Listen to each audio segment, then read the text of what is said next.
Hi, I'm Jack the Juggler, and today I'm going to teach you how to juggle 4 balls.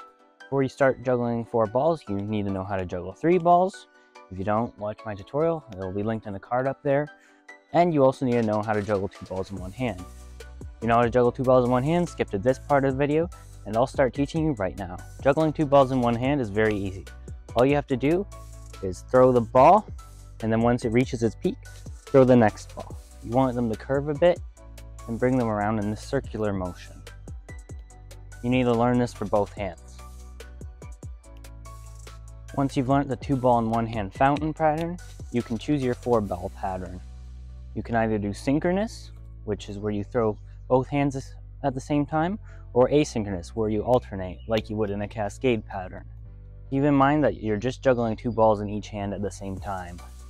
So once you got the flash, which is 4 catches, then you can try for the qualify, which is 8 catches.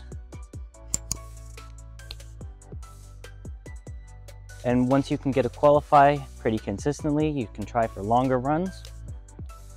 Keep in mind that you need to focus on both hands equally and treat it as its own pattern, not as 2 separate ones. And that's how to juggle 4 balls. If you like this video, check out another one of my videos over here.